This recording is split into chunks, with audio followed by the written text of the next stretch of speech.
un des gros facteurs de stress est qu'on se met la pression soi-même. Donc ce qu'on va voir dans cette courte vidéo, c'est un moyen de faire qu'on va arrêter cette pression qui nous stresse et qui nous fait nous sentir vraiment mal. Bonjour, je suis Luc Gégé, Mister No Stress, et dans cette courte vidéo, nous allons voir un exercice qui va permettre d'arrêter de se mettre la pression. Cet exercice est très simple, très facile à mettre en œuvre. Il s'agit de faire un stop. C'est-à-dire que au moment où on sent qu'on a la pression qui vient et on est en train de se laisser partir dans le speed, en train de se dire oh, je ne sais pas si j'y vais arriver, et ainsi de suite, et ben c'est à ce moment-là qu'il faut s'arrêter net et de dire stop. Qu'est-ce qui se passe? Qu'est-ce qui est en train de se passer? Parce qu'il y a une phrase que j'aime beaucoup qui dit c'est quand on n'a pas le temps de faire une pause qu'il est urgent d'en prendre une. Prendre une pause, mais même quelques instants, juste se dire stop, qu'est-ce que je suis en train de faire? Qu'est-ce que je suis en train de faire? Qu'est-ce que je suis en train de me raconter comme histoire dans ma tête qui est en train de me stresser?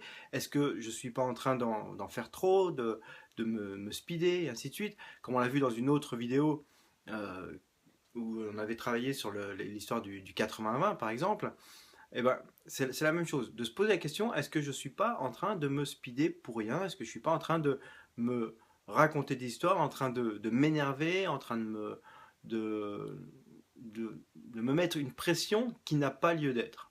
Voilà. Mais pour s'en rendre compte, il faut d'abord s'arrêter. D'accord? Et ce qui est vraiment important, c'est cette histoire de dire stop. Je sens que je suis en train de courir dans tous les sens, et là je me dis stop dans ma tête. Juste quelques instants. Et le fait de faire ces quelques instants de stop, on pense souvent que c'est une perte de temps. En fait, c'est pas une perte de temps, c'est un investissement. C'est comme quand on investit de l'argent, on dépense de l'argent pour le récupérer. Et bien là, on investit du temps pour le récupérer. Parce que ce stop, il va vous permettre de vous clarifier les idées, de vous clarifier la tête et de se dire ah là, qu'est-ce que je suis en train de faire? Et une bonne façon d'arriver à faire ce stop, c'est de se donner euh, des rappels. Quelque chose qui va nous le rappeler, quelque chose qui va nous faire signal d'alarme. Par exemple, ça peut être quelque chose de physique. À chaque fois que j'ai chaud aux joues, par exemple, si votre stress c'est d'avoir chaud aux joues, chaque fois, dès que j'ai chaud aux joues, ah, je me dis stop, qu'est-ce qui est en train de se passer? Ou moi, c'était par exemple, quand à l'époque où j'avais arrêté de fumer, c'était de me dire, euh, dès que j'ai de nouveau envie de fumer, que je sens l'odeur de la cigarette et que ça me plaît, hop, signal d'alarme, ça veut dire que je suis en train de faire une bêtise. Donc hop, je m'arrête à ce moment-là et ça me faisait signal d'alarme.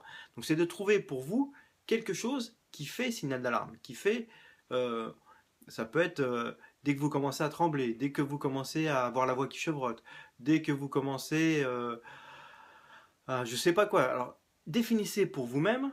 Donc c'est vraiment le truc à faire, c'est d'abord définissez quel est quand vous commencez à vous stresser ou quand vous commencez à perdre les pédales, quelle est la chose qui se passe en vous qui va pouvoir vous rappeler à l'ordre. Et quand vous avez identifié cette chose-là, ce paramètre de stress, eh ben, vous l'associez à dire la prochaine fois que je sens ça, hop, je me fais un stop. Et quand vous faites un stop, évidemment, quand vous en prenez conscience, vous faites un stop et vous réfléchissez à votre situation à ce moment-là. Ok? Donc, c'est le genre de principe qu'on retrouve dans mon livre du blog sur Lulu et sur Amazon.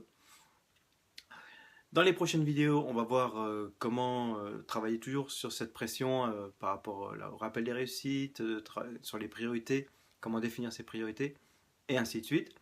Et si ça vous plaît, ben, pensez à vous abonner si vous voulez être tenu au courant des vidéos suivantes. Envoyez le lien à vos amis si vous en avez envie, cliquez sur j'aime, et surtout, prenez soin de vous. Et à bientôt!